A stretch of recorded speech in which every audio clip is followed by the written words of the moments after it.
우리가 신앙생활을 할 때 지금까지 우리는 신앙생활을 어떤 분은 이제 막 시작하신 분이 있고 10년, 20년, 30년, 40년 이렇게 오래되신 분들도 있을 겁니다. 우리 한국교회는 신앙생활을 하면서 잘못된 신앙관이 좀 있어요. 뭐냐면 집을 지으려면 여러분 집을 지으려면 어디부터 신경 써야 되나요? 집을 딱 지으려고 할 때 먼저 땅에다가 기초공사하지 않습니까? 기초공사를 이렇게 해가지고 털을 막 다니고 모래에다 해가지고 튼튼하게 합니다. 그리고 골조를 세워요. 골조를 이렇게 막 세워서 골조를 만들죠. 그 다음에 이 안에 것을 이제 채우기 시작합니다. 이 안에 것을 이제 채우기 시작하고 그 다음에 어느 정도 채웠으면 그 다음에 인테리어를 시작할 때 이제 집을 지었다라고 하잖아요. 신앙생활을 집으로 얘기하면 이 기초가 잘 되어야 절대 넘어지지 않는데 기초하고 골조가 중요한데 우리 한국은 어디에만 관심을 두었냐면 인테리어하고 여기 안에 꾸미는 것만 관심을 가졌어요. 그러다 보니까 신앙이 좋았던 사람이 어느 순간에 바람과 함께 훅 사라져요. 기초 안에 우리가 어떤 삶으로 구원받을 이유로 어떤 삶을 살아야 되는지를 모르니까 그저 불로파, 은사파, 기도원파 어느 순간 되면요 싹 사라지고요. 문제만 터지면 옛사람의 모습으로 막 바뀌어요. 뭐냐면 기초가 안 돼 있고 골조가 안 돼 있는 사람은요 어느 순간에 옛사람으로 싹 갑니다. 하나님 말씀 아는데 막상 일이 딱 터지면 무엇으로 바뀌냐면 옛사람으로 가요. 그래서 막 예배가 중요하고 기도가 중요하고 성령이 중요하다고 막 이야기하고 주장했던 사람들이 교회에 대해서 그렇게 앞장섰던 사람들이 어느 순간에 가장 문제를 많이 일으키고 가장 아픔이 있어요. 왜? 뭐에만 관심이 있었으니까. 성령의 역사, 인테리어는 열심히 준비해요. 아름답게 꾸며요. 막 은사도 많아요. 방언도 해요. 기적도 일어나요. 여러 가지 많이 해요. 그리고 이 안을 막 꾸며요. 막 거기에서 말씀도 많이 공부도 하고 여러 가지 많은 것을 배웠어요. 그 정도 신앙이면 정말 아름다워요. 여기저기 막 다니고 막 선교도 하고 전도도 하고 충성도 하고 그 열정을 따르려면 진짜 좋아요. 근데 막상 인간관계가 딱 겹치면 이 사람이 믿는 사람인지 믿지 않는 사람인지 몰라요.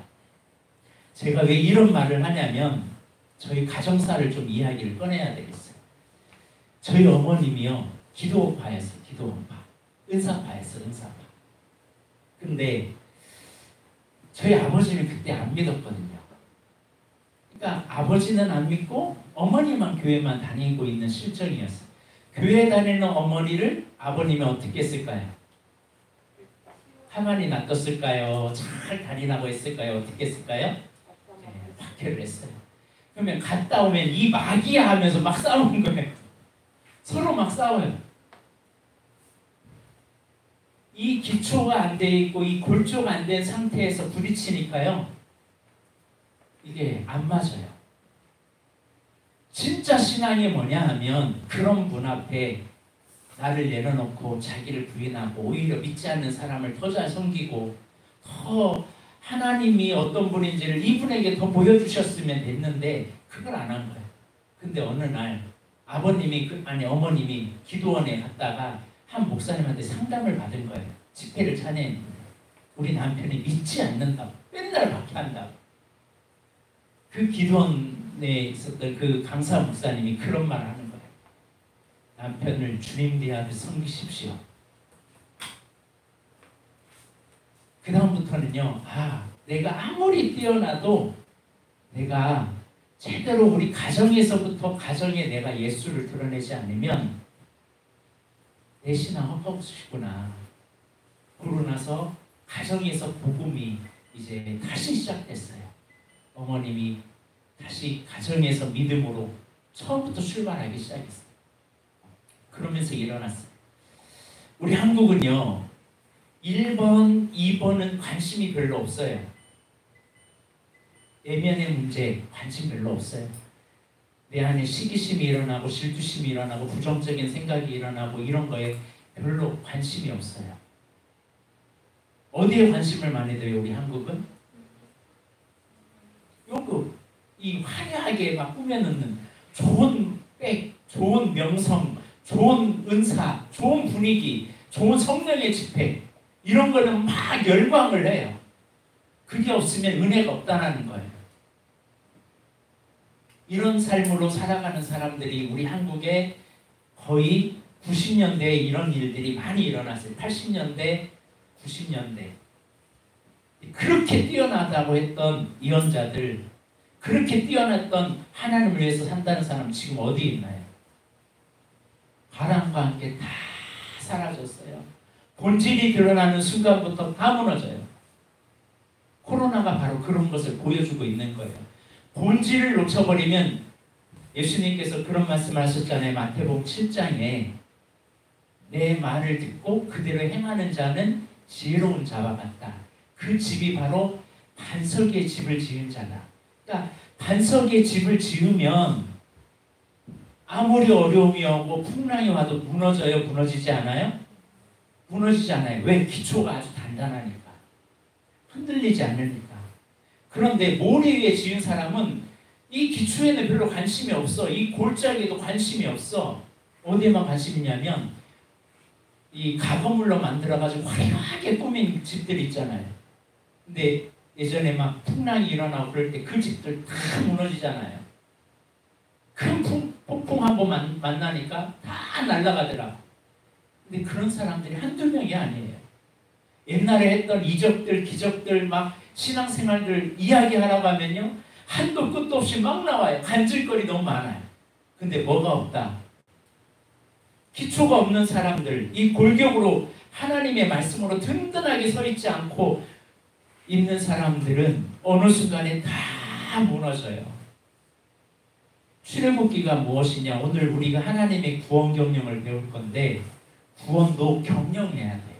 우리 몸도요. 내가 지금 건강하지만 지금 건강하다고 나를 경영하지 않으면 10년 뒤, 20년 뒤 어떻게 될까요? 아플 수밖에 없죠. 문제가 생길 수밖에 없어요. 지금부터 몸도 재산도 그런 모든 것도 경영을 하는데 제일 중요한 구원받은 이후에 내가 이 구원에 대해서 경영하지 않으면 무너지게 돼요. 그래서 출애굽기가 뭔지를 그리고 하나님의 구원 경영이 뭔지를 이제 오늘 이 시간부터 이제 좀 배울 건데 이 하나님의 구원 경영을 통해서 나의 실제의 모습을 이렇게 발견하는 시간이 되었으면 좋겠습니다. 뒤에 아까 나눠드린 용지 보셨나요? 가지고 있나요? 예, 안 받으신 분 한번 손 들어 보시겠어요? 예, 좀 나눠주세요. 저기 뒤에 있어요. 자, 출애굽기가 뭐냐? 출애굽기가 뭐냐? 출애굽기는요, 구원에 대한 책이에요. 구원. 출애굽기에서 말하는 구원은 뭐냐? 구원이란 시작이 있고요, 과정이 있고요, 완성이 있어야 돼요. 이거를 신학적으로 시작을 칭이라고 해요. 응애하고 태어나면 그 응애하고 태어난 것이 그 생명이 있는 게 아니라 생명이 자라나면서 그 과정, 성화가 있어야 돼요. 성장돼야 돼요. 성장이 돼야 돼요. 그리고 나서 하는 게 영화예요. 마지막 하나님 앞에 서는 그날에. 근데 출애굽기는 어디까지 말씀하냐면 신의와 성화에 대한 말씀을 나누고 있는 것이 이 출애굽기예요. 거기 보면 그 말씀을 보면 출애굽기 3장 7절에서 8절 있는 말씀이 있죠. 한번 읽어볼까요? 시작. 여호와께서 이르시되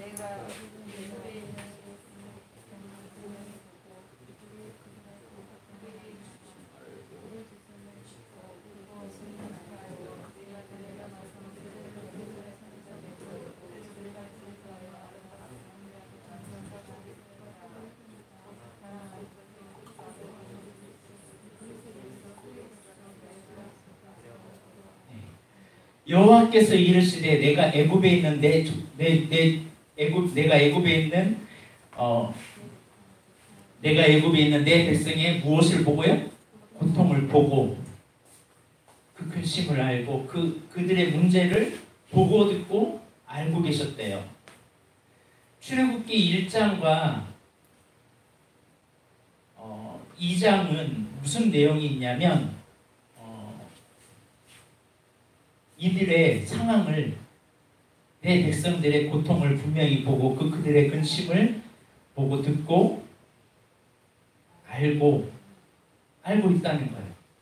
그러니까 이들이 너무 고통이 심하니까 하나님 고난이 있으니까요. 이들이 어떻게 했을까요? 하나님께 뭘 했을까요? 기도했어요. 여러분 처음 교회 나오는 사람이 그냥 나오던가요? 어떻게 나와요? 교회 올 때. 삶이 잘 나가고 형통하고 그래서 교회 나온 사람들은 그렇게 없어요. 억지로 끌려다녀서 나온 사람은 그냥 종교인으로 행할 수밖에 없어요. 진짜 주님 앞에 나온 사람은 고난이 있을 때요. 하나님 앞에 나오더라고. 고난이 있으니까 교회 와서 기도해요. 그리고 나서 출애굽기 3장에 보면 출애굽기 3장에서 11장까지는 무엇을 얘기하냐면요.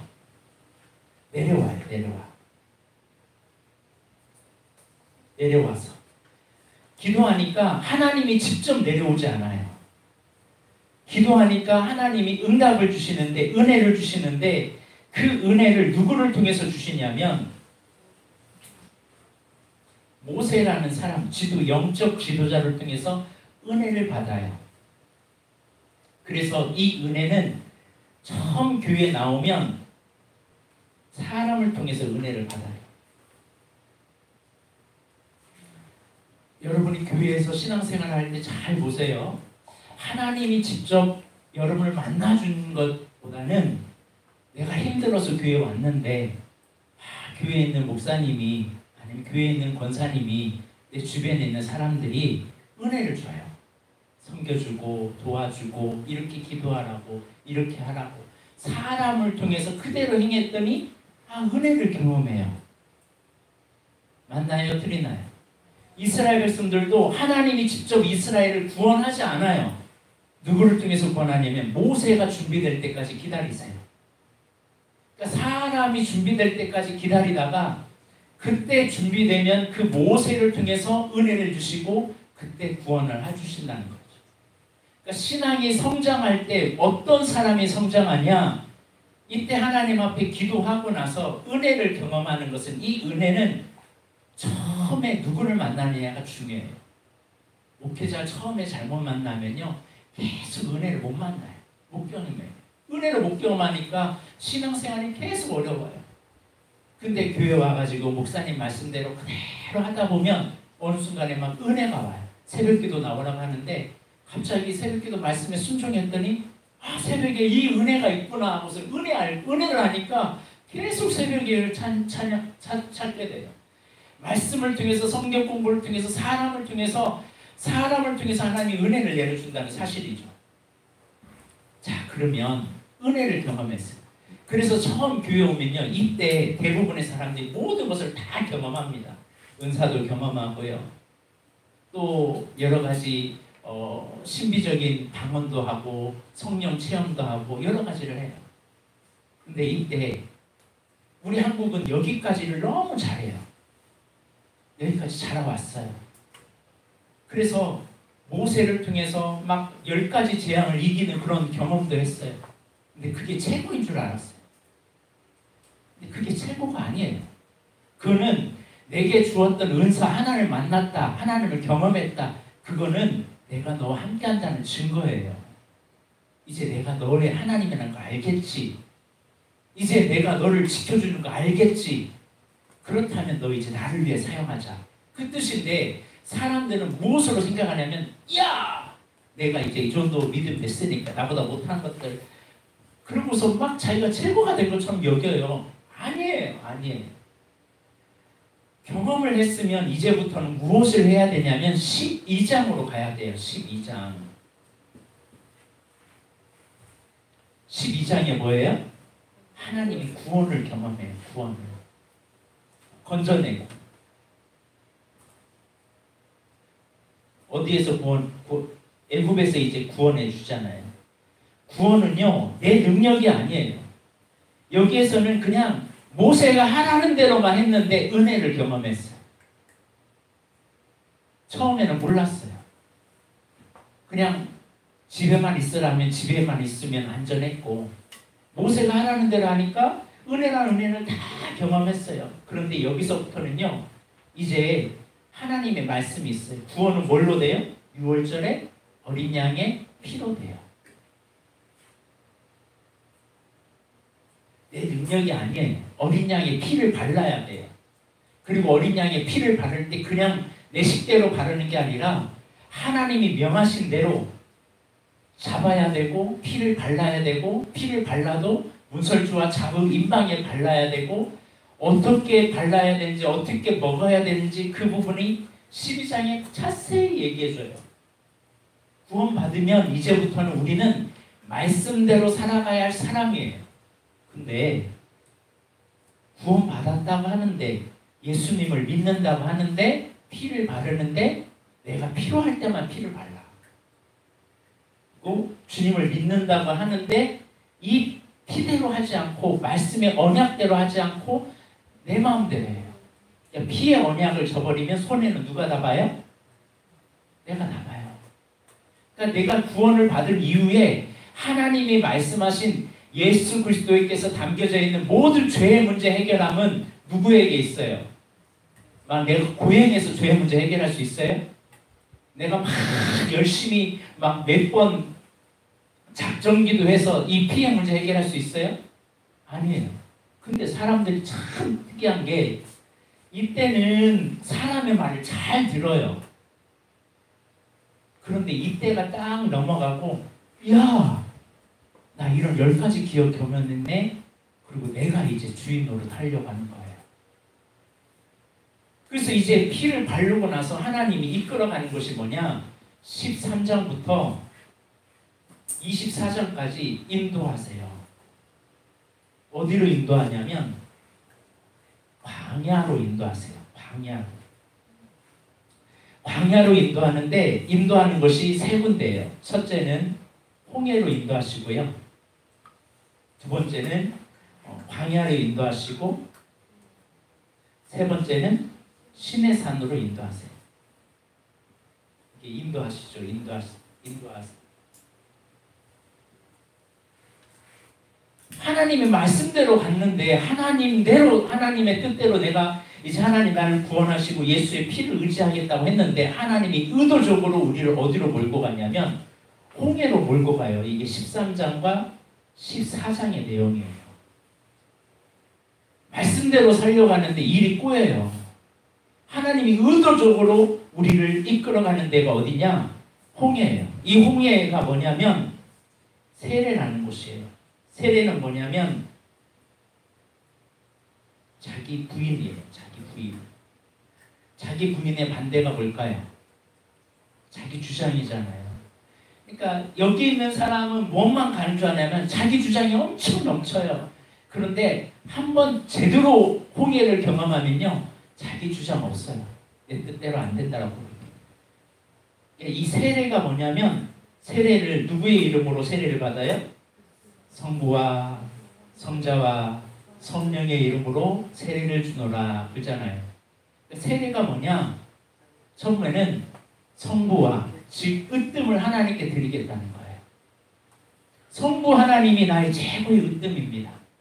성자와, 이제는 나 죄 없는 삶 살겠습니다. 그리고 성령, 이제는 성령의 이끌림을 받아 살겠습니다. 이게 세례예요. 한마디로 세례란 뭐냐? 이제 무교병을 먹고, 이스라엘 출애굽기로 무교병을 먹는 거예요. 계속 맛없는 거. 지금까지는 세상에 좋았던 것만 누리면서 살아왔는데, 홍해 앞에 딱 서는 순간에, 아, 진짜 가치는 세상 것이 아니구나. 달콤한 게 아니구나. 하나님의 말씀대로 무교병을 먹으면서 죄 없는 삶을 살아가는 게 진짜 믿는 생활이구나. 그걸 알아요. 홍해 한번 경험하면. 여기서 다 앞에는 그 바다가, 홍해 바다가 있고 뒤에는 애국 군대가 쳐들어오면 앞뒤가 다 막혀 있으면요, 사람은 하나님만 바라보게 돼 있어요. 그때서야 깨달아요. 여러분 가마치 통닭 아시죠? 이분이 억울한 누명을 씌워가지고요, 감옥에 가신 적이 있어요. 무슨 누명을 썼냐면, 교통사고를 본인이 안 내고 오토바이가 쳤는데 이 잘못 누명이 돼가지고 이 뺑소니로 출가해버린 거예요. 그래서 감옥에서 살게 됐어요. 억울하잖아요. 억울하면서 살아가는데 계속 일이 꼬이는 거예요. 그러면서 계속 하나님 왜 이랬어요, 왜 이랬어요, 왜 이랬어 하는데 가정은 가정대로 무너지고, 또 자녀를 낳았는데 자녀가 2개월 만에 죽을 거라는 거예요. 자녀가 이제 장애가 있는 아이인데 2개월 만에 죽을 거라고 하는데 이분이 이제 기도원에서 엎드려서 구하는 거예요. 하나님밖에 없다. 근데 이 자녀가 지금도 살아있어요. 아무튼 자기 부인이 하니까 하나님이 이러시는 것을 보게 돼요. 그 다음부터는 내 뜻을 안 세우죠. 하나님의 뜻대로 살게 돼요. 그리고 믿음이 있는 사람이 어떤 사람이냐? 내 주장하고 내 마음대로 살아가는 삶이 아니라 성령이 이끄는 대로, 불기둥과 구름기둥 인도하는 대로 살겠습니다. 불기둥이 있으면 거기에 있고, 불기둥과 구름기둥이 움직이면 내가 거기에 움직이고, 움직이지 않으면 그냥 거기에 있겠습니다. 이게 출애굽기의 모습이에요. 그러니까 출애굽기 홍해에서 깨닫는 게 뭐냐면, 으뜸은 하나님이다. 죄 없는 삶 살겠다. 그리고 성령의 인도함을 받겠다. 자기 부인하겠습니다. 라는 건데, 이게 돼요, 안 돼요? 이게 돼요, 안 돼요? 우리 안에. 머리는 너무나 잘 알아요. 그래서 하나님이 우리를 인도하는 과정이 어디냐? 그 다음에 인도하는 게 어디로 인도한다고요? 광야를 만나요. 그러니까 예수 믿으면 형통합니다. 예수 믿으면 축복받습니다. 이 사람은요, 무엇만 알고 있냐면 이것만 알고 있는 거예요. 여기에서 사람의 교회에서 있으면서 주님이 주시는 은혜를 경험하고, 그 은혜만 경험했던 사람들은요, 예수 믿으면 축복받습니다. 예수 믿으면 형통합니다. 그래서 예수 열심히 믿었는데 진짜 형통하던가요? 괜찮던가요? 아니에요. 하나님이 인도하는 곳이 있어요. 그 다음부터는 왜 우리를 구원만 하려고 하는 게 아니라 성장시키려고 우리를 의도적으로 끌고 가요. 어디로? 광야로 끌고 가요. 첫 번째 광야가 뭐냐면 수르 광야예요. 수르 광야. 광야가 얼마나 척박하고 물이 없고 정말 메마른 곳입니다. 그런데 이제 너무나 힘들다. 말씀대로 살기도 힘들고, 근데 저기 멀리 목말라 죽겠는데 저기 멀리 물이 있는 거예요. 마치 물 먹고 싶었는데 물이야 하고 열심히 가가지고 물을 딱 먹는 순간에 그 물이 쓴물인 거예요. 나 이제 하나님 말씀대로 살아야지. 나 이제 이 하나님 알았으니까 나 이제 주님이 나에게 좋은 거 주시겠지. 기대함을 가지고 쫙 나갔는데 실패하는 거예요. 쓴물이에요. 우리의 인생이 예수님을 믿는데 실패하고 있다. 기대치가 무너진다. 그러면 빨리 깨달아야 돼요. 뭘 깨닫냐? 십자가 앞으로 나아가야 돼요. 내 힘으로 아니라. 지금까지 내 능력으로 사는 건데 하나님의 은혜가 아니면 난 할 수 없다는 것을 깨달다는 게 이거예요. 그러니까 우리는 내 힘으로 막 나아갔던 사람이 갑자기 기도하는 삶으로 바뀌어요. 왜? 기대치가 무너지니까. 그래서 하나님의 은혜 아니면 안 돼요. 주님이 주셔야 돼요. 내가 기대하는 건 다 무너질 수밖에 없어요. 그래서 막 잘 될 것 같았어요. 사업이 갑자기 무너져요. 자녀가 무너져요. 막 내가 기대하는 것들마다 무너져요. 그러면 빨리 십자가 적용해서 하나님 앞에 내가 죄 지은 거 빨리 회개하고 바꿀 건 바꾸고 그래야 돼요. 그래야 그 물이 쓴물이 단물로 바뀌는 거예요. 근데 이때 애굽의 백성들의 문제점이 뭐냐? 애굽왕 바로의 문제점이 뭐냐면 강팍함이에요. 강팍함. 고집. 이 수루에서 계속 기대치가 꺾어지고 있고 내 기대치가 무너지고 있는데 나는 안 바꾸려고 해. 그러면 계속 단물이 일어날까요? 쓴물이 일어날까요? 계속 쓴물이에요. 왜? 깨닫게 하기 위해, 나를 성장하기 위해서 그런 건데 안 바뀌어. 그 다음부터는 이 수루에서 계속 나를 목마르게 하는 겁니다. 두 번째가 어디 광야냐? 신광야예요. 신광야는 애굽에서 가지고 온 양식이 떨어져요. 얼마나 힘들어요. 그런데 하나님이 만나와 메추라기를 줘요. 은혜를 경험해요. 그런데 만나와 메추라기를 그냥 주는 게 아니라 하나님의 약속을 줘요. 공급이 하나님임을 알게 하시는 것이 이 신광야인데, 공급을 어떻게 받느냐? 만나 너 일주일에 매일 가서 한 5면씩 거둬라. 6일째 되는 날은 이틀분 거져라. 그리고 마지막 날 7째 날에는 나가지 마라. 이게 만나의 법칙이었어. 그런데 이 신광야에서 어떤 사람은 6일째 이틀분 거두라고 했더니 하루분만 걷는 거야. 그러면 그 다음날 만나 있어요? 없어요? 없는 거예요. 불순종은 공급함이 끊어지는 거예요.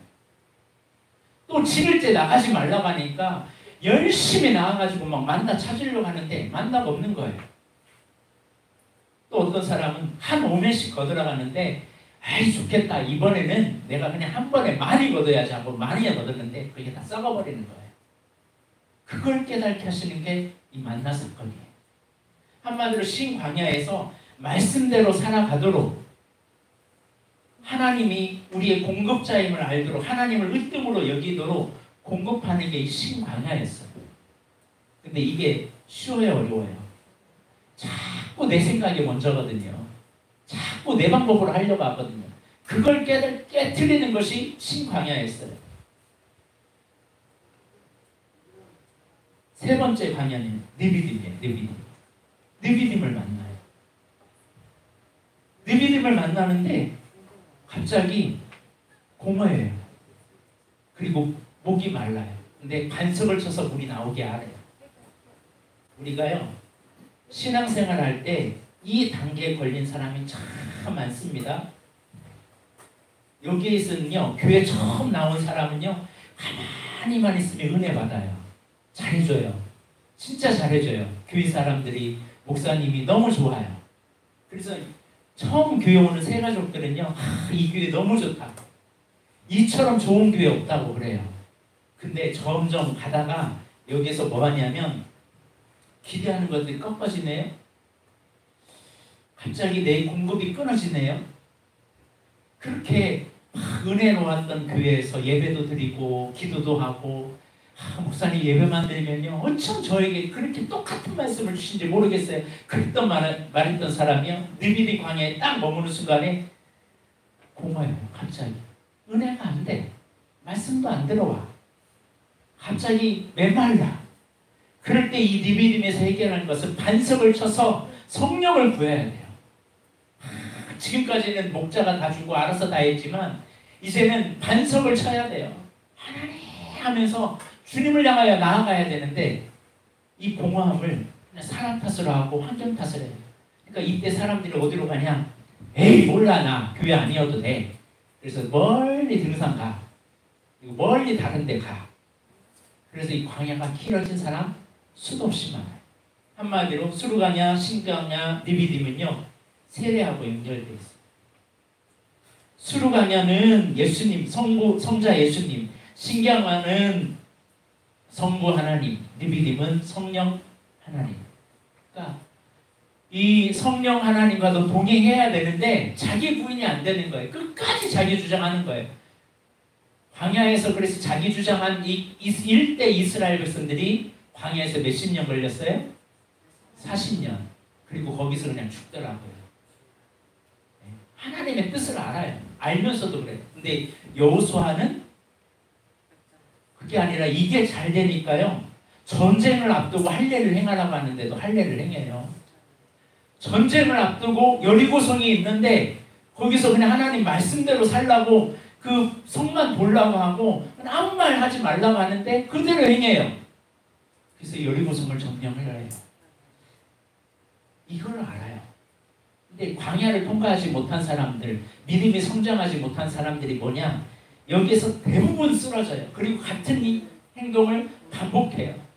주일날 빠지면 돼요, 안 돼요? 안 되죠. 근데 내가 이번 아니면 다른 것 있죠. 그리고서 해요. 그러다 갑자기 몸이 아파서 자기가 번 돈 다 병원비로 다 들어가는 사람 많아요. 나는 이제 내 기대치로 내 힘으로 한번 살아보겠다. 내가 이것만 해결하면 나 이제 문제 해결돼. 그래서 자기 머리 굴려가지고 막 하나님 말씀 알지만 하나님 좀 참아주세요 하고 내 뜻대로 산다가 그 기대치가 다 무너져요. 내가 생각되지 않는 다른 길을 걸어가요. 그리고 나서 이 느비딤에서 무엇을 만나냐면요. 관계성에서 어려움이 이제 와요. 네 번째 광야가요. 아말렉이 있어요. 아말렉을 만나요. 여러분 신앙생활 하면서 이때는 모세가 너무 좋았어요. 모세가 너무 좋고 사람도 너무 좋고 그냥 하나님의 말씀대로 살면 은혜를 경험했어요. 근데 갑자기 이곳에 하나님의 말씀대로 살았어요. 그런데 갑자기 예상치 않는 나를 공격하는 이 인간이 나오네요. 여러분 신앙생활 할 때 나는 멀쩡한데 나를 씹는 내 껌도 아닌데 나를 씹어내는 사람이 생긴다고요. 그 사람 때문에 시험 들어서 난 교회 안 가. 이런 일이 생겨요. 그게 누구냐? 아말렉이야, 아말렉.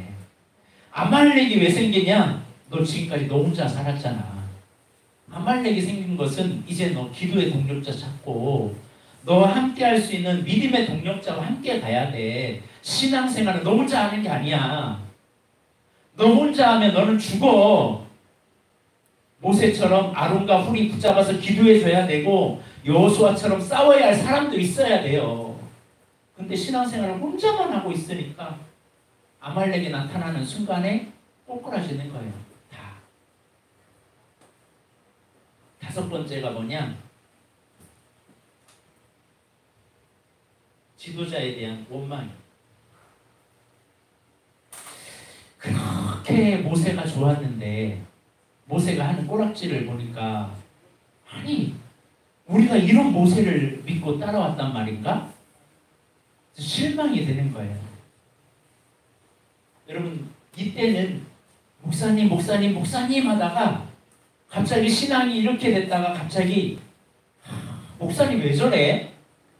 목사님 어떻게 저런 모습을 할 수 있어? 그러면서 괜히 지도자가 싫어져요. 그러면 지도자가 싫어진다는 것은 신앙이 성장했다는 거예요. 신앙이 안 자랐다는 거예요. 여러분이 저하고 같이 이렇게 신앙생활하다가 저희 약점이 보이면 여러분 신앙이 성숙했다는 뜻입니다. 새 가족은 저희 약점 보일까요? 안 보일까요? 절대 못 봐요. 만약에 저의 약점이 보이면 야, 너 나의 드림침이 되라. 그 모세의 약점이 있으면 네가 천부장이 되고 백부장이 되고 십부장이 돼서 함께 드림팀 만들어서 주의 나라 세워가라. 근데 이때 대적을 해요. 대적을 하니까 광야가 다시 거꾸로 가요. 거꾸로. 근데 우리 한국교회는 어디까지 잘했냐면 여기까지는 지금 너무나 잘했어요. 막 은사도 많이 경험했고요. 성령의 임재도 경험했고요. 성경 공부를 통해서 은혜도 경험했어요. 그런데 그 다음에 어린 양의 피, 예수 그리스도의 구원으로 받아야 되는데 내 힘으로 막 살려고 해요. 자기 부인이 안 돼요. 자기 부인이 안 되고 교회에서 목사님 그게 아니고요. 이렇게 하셔야 돼요. 자기 주장을 내세워요. 그러니까 계속 깨져요. 깨져. 기대치가 무너지고 공급이 끊어지고 공허해지고 삶의 의미를 잃어버리고 이 아말렉 같은 원수가 막 일어나기 시작하고 지도자는 보면 볼수록 실망감이 크고 그러면서 깨닫는 것이 있어요. 뭐냐? 여기에서 로드십, 주권이 누구에게 있냐? 주님 안에 있다는 것을 깨달아요. 그리고 포커싱, 누구에게 지금 집중하고 있냐? 너 사람이냐? 아니면 주님이냐? 주의 일이냐?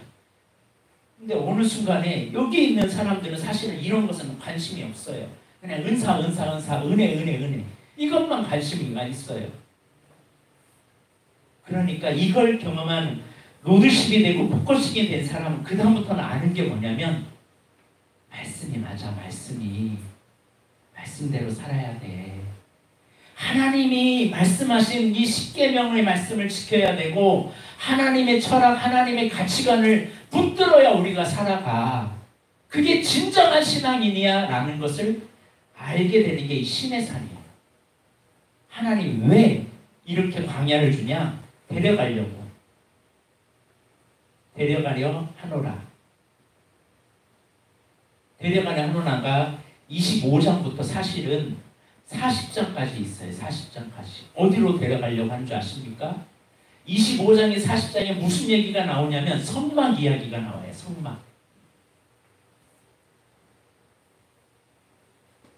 성막을 만들어라 라고 하면서 이제는 나는 늘 너와 매일의 예배, 매일의 교통, 네가 내 중심으로 살기를 원해. 내 마음으로 살기를 원해. 그래서 광야를 주는 거였어요. 우리를 왕같은 제장이 되어 이제는 네가 사람 목자가 되어서 이런 은혜를 경험하지 못한 사람들을 네가 이끌어서 나의 사람으로 만들어라. 그게 하나님 우리를 구원의 목적임을 잊지 마십시오. 자, 그러면 보세요. 11장까지 1장에서 11장은 한 11장밖에 안 되죠. 이걸 한 퍼센트로 따지면 30%라고 얘기 들면 여기에서 이 40장까지는 70%예요. 그러면 구원받기 전과 구원받은 후가 성경은 뭐가 더 중요하다고 얘기해요? 구원받은 후가 더 중요하다고 얘기해요. 복음서를 보세요. 복음서는 성경에서 가장 짧은 부분을 얘기해요. 그런데 만약에 복음이 구원으로만 끝났다면 복음서로만 해도 끝나요. 근데 복음서 이후에 서신서를 보면 다 무슨 얘기하냐면 이 이야기를 하는 거예요. 너 거룩해야 돼. 너 잘 살아야 돼. 너 왕같은 제사장이 되어야 돼. 너 나를 위해서 살아야 돼. 정결해야 돼. 우리의 믿음의 삶을 얘기해줘요. 성화하라는 거죠. 여기 있는 사람은 무엇만 강조하냐면 계속 사랑의 하나님, 은혜의 하나님, 전능한 하나님만 알아요. 그러니까 늘 하나님은 나에게 공급하시는 하나님으로만 알아요. 계속 주세요 이러고만 있어요. 그러나 여기에 있는 사람은요 깨달아요. 하나님은 사랑의 하나님이기도 하지만 공의의 하나님, 두려우신 하나님. 하나님은 내가 하나님 앞에 의로 나아가야 되는구나라는 걸 깨달아요. 그래서 이제 인격적인 하나님을 알아요. 내가 하나님 무시하면 하나님도 나를 경멸히 여기고 내가 하나님을 온전하게 기쁘게 하면 하나님도 나를 해주신다는 걸 알아요. 마치 우리 자녀들을 예를 들면 처음에는 자녀들을 한 30대, 40대까지 계속 부모가 케어를 해줘요. 근데 40 이상이 됐는데도 부모한테 계속 달라 하는 부모가 자식이 있다면 부모의 가슴에 부모님을 기쁘게 하는 자녀인가요? 부모의 근심덩어리인가요? 교회 생활을 했는데 계속 여기에만 머물고 있는 거예요. 은사 주세요, 은혜 주세요, 성령 주세요, 능력 주세요 이러고만 있는 거예요. 10년, 20년을 믿었는데도 그 이후부터는 무엇을 해야 되냐면 하나님, 부모님의 기쁨이 무엇인지 부모님에게 필요한 것이 무엇인지 그걸 채워야 되잖아요. 근데 여기에는 관심이 없어요. 그러니까 하나님이 의도적으로 우리를 인도하는 게 어디냐? 여기에 여기. 어디로? 광야로 인도하세요. 광야로. 그래서 철저하게 깨닫게 하세요. 웬만한 광야를 경험한 사람은요 알아요. 뭘 아냐? 말씀이 맞아요. 말씀이 맞아요. 말씀대로 살아야 옳은 것이 내 주장 내세웠다는요. 난 안 돼요. 여러분 베드로를 보세요. 베드로를 보면 예수님 십자가에 달리기 전에 뭐라고 했던가요? 여기에요, 여기. 은혜 엄청나게 경험했잖아요. 바다 위를 걸으시는 것도 경험했잖아요. 그리고 예수님이 오병이어 기적을 일으키는 거 경험했잖아요. 이 정도 경험해서 안 믿을 사람 있어요? 있죠. 그런데 이 정도 경험했던 사람이 십자가 앞에 되니까요. 예수님 어때요? 부인하더라고요. 예수님 십자가 앞에 그 전에 뭐라고 얘기했어요? 나는 절대 주님을 부인하지 않겠노라고. 왜? 은혜 하나님을 알았으니까. 광야를 딱 경험하는 순간에 그의 본질이 드러나요. 그의 모습이 드러났어요. 그래서 예수님께서 말씀하시죠. 부활하시고 나서 사랑하는 시몬 베드로야, 너 나 사랑하니? 그러니까요. 이전에는 저 절대 주님 부인하지 않겠습니다. 막 자기 자랑을 막 내세웠던 사람이 갑자기 꼬리가 확 내려가 있어요. 뭘로? 주께서 하시나이다. 갑자기 말이 훅 내려가요. 두 번째 물어보니까 더 자신이 없어졌어요. 세 번째 물어보니까 더 없어요. 그리고 진실만을 얘기해요. 하나님의 은혜를 알면 알수록요, 사람들이 점점 이게 사라져요. 그리고 말씀 앞에 점점 서서 이제 무슨 일만 하냐면요, 주님이 기뻐하는 일이 뭘까? 주님이 원하시는 것이 뭘까? 내가 오늘도 주님과 동행하고 있나? 내가 오늘도 세례 의식을 가지고 살고 있나? 그리고 살아가요. 한마디로 구원받았으면 첫 번째, 피의 언약을 하세요. 피의 언약. 피로 언약 맺은 백성이에요, 우리는. 그래서 무슨 문제가 터지면 예수의 이름을 부르는 것이 우리예요. 부모를 부르는 게 아니라, 목사님을 부르는 게 아니라, 다른 누구가 아니라 예수의 피를 의지하는 게 우리예요. 두 번째는 세례예요. 세례 언약이에요. 세례 언약. 나는 부인되고 나는 죽습니다. 나는 죽었습니다. 내 의견 없습니다. 오직 주님의 뜻입니다. 자기 부인이 되어야 돼요. 그리고 세 번째는 말씀의 언약 앞에 서는 거예요. 이제 이 말씀대로 내가 살겠습니다. 그래서 신약과 구약은 약속의 책이잖아요. 이 약속 붙잡고 내가 일어납니다. 지금 환경은 이런 약속이 이루어질 것 같지 않지만 나는 약속 믿습니다 라고 나아가는 사람이 믿음의 사람이에요. 자, 그러면 나는 우리의 삶은 지금 여기는 누구든 이 공부를 하는 분은 다 여기는 통과했어요. 그죠? 여기를 통과했는데 문제가 뭐냐? 이제 여기서부터 인도하고 데려가는데 이 데려가는 한온한 곳에 우리가 가야 할 목적지예요. 그래서 우리 안에 이제 다시 한번 나의 신앙을 점검하고 나를 구원하는 경영을 이곳에서 행하길 주의 이름으로 축복합니다. 이게 우리의 신앙생활이에요. 그러니까 신앙에 저는 저도 은사를 많이 경험해봤거든요. 산기도도 많이 하고 무덤에서도 기도하고 성령의 역사도 많이 경험하고 능력도 행했어요. 근데 제가 깨달은 것이 하나 있어요. 그것이 바로 여호야구나.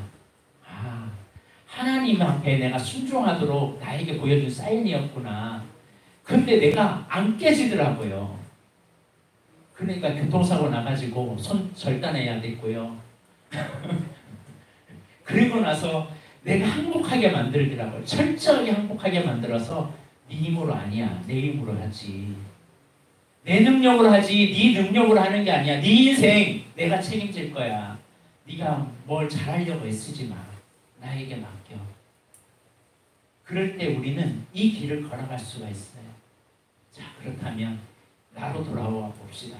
나는 지금 어느 위치에 있어요?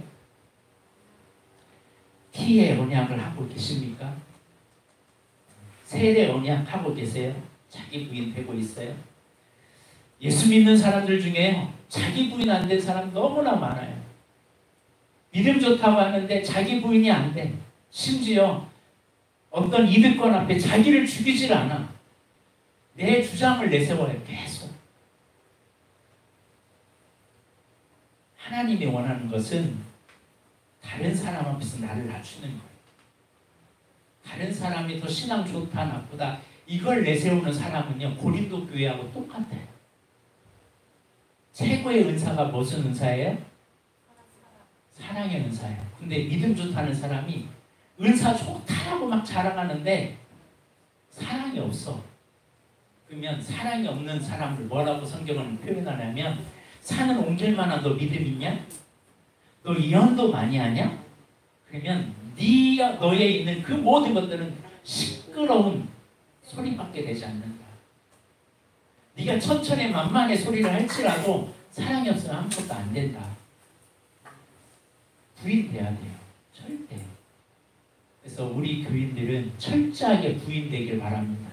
자기 부인도 해야지 그 얘기가 아니에요. 아무튼 주님 앞에서 나를 주장하지 말고 나를 내세우지 말고 오직 나를 내려놓는 이 훈련이 이 출애굽기의 과정임을 잊지 마시길 바랍니다. 자, 여기까지 좀 길었지만 좀 나눴어요. 왜냐하면 이게 오늘의 출애굽기 오리엔테이션에 굉장히 중요한 부분이거든요. 혹시 질문 있으신 분? 여기에서 신앙의 지금까지 삶에 대해서 질문 있으시면 얘기해 주십시오.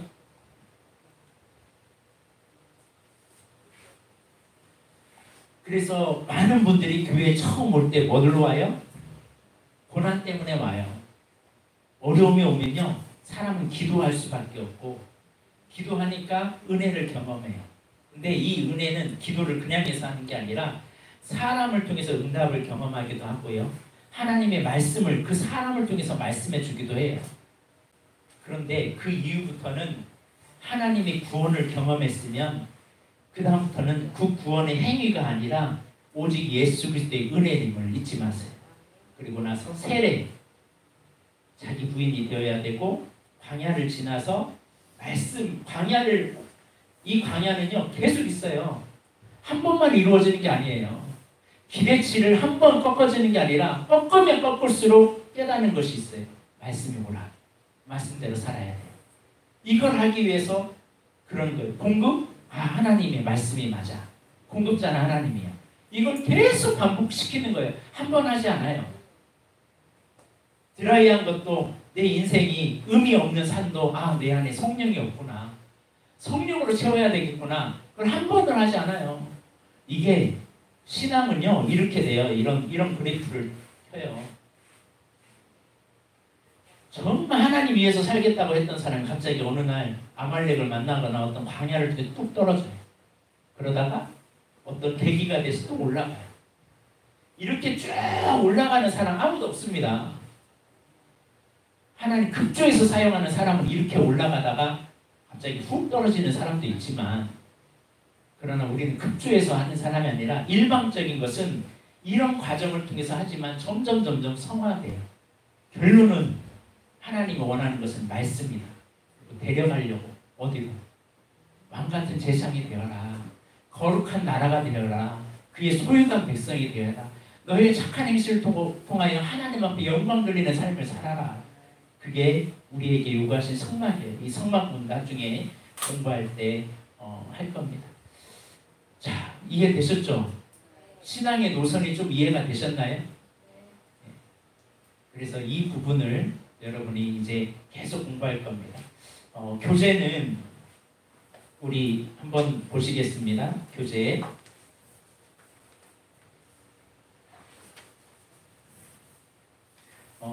3쪽과 5쪽은 여러분이 읽어보시고요. 오늘 나눈 것은 그 9쪽에서 14쪽까지 나눈 겁니다. 그래서 이거는 집에서 한번 읽어보세요. 제가 이야기한 것들이 이제 여러분이 쭉 이제 이해가 되실 겁니다. 그래서 이 부분을 한번 쭉 읽어보시면 조금 이해가 한 번 더 될 줄로 믿습니다. 그래서 이 부분을 하고 다음 주에 오실 때는 우리 제1강 구원, 새로운 출발, 새로운 경영, 이 부분을 이제 본격적으로 시작하도록 하겠습니다. 자, 이 그 공부를 할 때 우리가 12번을 할 건데 3번 결석하면 수료를 못합니다. 그래서 결석하지 않도록 해주시고 이 부분을 잘 해주셨으면 좋겠습니다. 자, 혹시 질문 없으세요? 보통 없어요? 없나요? 네, 질문이 없다는 것은 빨리 끝내달라는 뜻이긴 하지만 네, 명강이 됐을 때는 질문이 없고 너무 못했을 때 질문이 없다고 그래요. 네, 잘했나요? 너무 못했나요? 잘했어요. 네, 이해되셨죠? 신앙의 여정이. 네, 신앙의 여정이 우리의 여정을 이제 다시 한번 채워보시기 바랍니다. 네. 이스라엘이 애굽에서 탈출할 때 홍해를 건너는 사건이 있잖아요. 그걸 이제 세례 사건으로 비유를 하는데 그거에 대해서 좀 보충 설명. 예, 이 부분은 이제 공부할 때 됐는데 나중에 한번 또 나와요. 근데 바울이 홍해를 세례로 표현을 했어요. 사도 바울 신약에서. 그래서 구름과 불기둥이 인도했던 그 홍해 사건을 세례로 표현했기 때문에 그 부분을 이제 세례로 이야기하는 겁니다. 이게 신학적으로 그렇게 풀어낸 겁니다. 바울이 그런 얘기를 했어요. 예. 또 그래서 그냥 만들어진 이야기가 아니라 바울이 고린도전서 10장에 나와요. 그 부분이. 그래서 그 부분은 나중에 한번 또 이 공부하면서 그 부분을 한 번 더 이렇게 다루도록 하겠습니다. 자, 이상 마치도록 하겠습니다. 기도하겠습니다. 기도하실 때 우리 각자가 한번 생각해 보았으면 합니다. 나는 여기 있는 분은 다 은혜를 경험했어요. 은혜의 하나님, 사랑의 하나님, 전능한 하나님은 알아요. 근데 그 하나님은 공의의 하나님, 인격적인 하나님, 약속의 하나님, 언약의 하나님을 우리가 잃어버리고 살아갈 때가 많습니다. 이제 하나님, 나를 부인하고 세례 의식을 가지고 하나님, 내가 예수 그리스도의 피를 의지하며 말씀대로 살아가는 삶이 되게 하여 주옵소서. 지금까지 내가 신앙생활을 하지만 내 주장하고 살았습니다. 내 방법으로 살았습니다. 이 기대치 완전히 내려놓게 하여 주시고 오직 하나님만을 의지하며 살아갈 수 있도록 주여 나를 붙잡아 달라고 우리 잠시 기도하며 나아가겠습니다. 기도하겠습니다.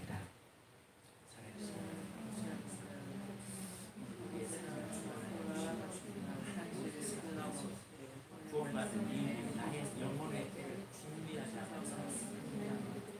아버지 하나님 서 있으며 깨어있으라 말씀하신 것처럼 우리가 이 마지막 시대에 깨어있고 나를 가볍고 구원받은 이유로 이렇게 큰 구원을 등한히 여기지 말라고 말씀하셨지만 아버지 하나님 주님으로 받는 이 구원을 등한히 함부로 대했던 것을 이제 아버지께서 원하시는 모습으로 우리가 성숙되기 원합니다. 이 구원을 잘 경영하여서 이제는 나를 새로워지게 하여 주시고 내가 하나님의 왕같은 제사장이 되어서 나를 다듬어가는 사람이 되게 하여 주옵소서.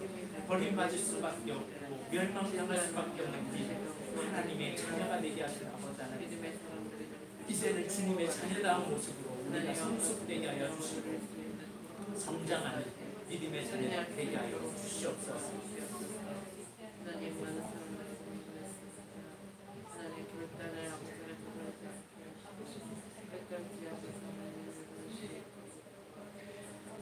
살아계신 하나님, 이 큰 구원을 등한히 여기지 말라고 말씀하셨던 주님, 영혼의 때를 위하여 준비하라, 깨어있으라, 정신을 차리고 기도하라라고 말씀하신 아버지 하나님, 이 마지막 시대에 우리가 이기는 자가 되기 위해서 나의 구원을 어떻게 경영해야 될지를 이 시간 이제 알게 하여 주시니 감사합니다. 이 출애굽기를 통하여 나의 영혼의 구원을 잘 경영하게 하여 주셔서 하나님이 합당한 모습으로 성장하게 하여 주옵소서. 어린아이의 초보를 다 버리게 하여 주시고 지금까지 내가 살아왔던 나의 삶에 고착화되었던 잘못된 신앙관을 다 버리게 하여 주시고 하나님의 말씀으로 우리가 거듭나서 하나님이 기뻐하는 모습으로 살아갈 수 있도록 우리를 성숙시켜 주옵소서. 오늘도 이 말씀 가운데 우리와 함께하여 주신 주님, 아직도 내 부인, 자기 부인이 되지 않고 내 주장을 하며 나를 내세웠던 삶에서 이제는 주님이 으뜸이고 이제는 죄 없는 삶을 살며 성령의 인도함을 받아 말씀대로 살길 다짐하는 주의 자녀들 한 사람 한 사람 주님께서 축복하여 주옵소서. 예수님의 이름으로 기도드립니다. 아멘. 다음 주에는 우리 15조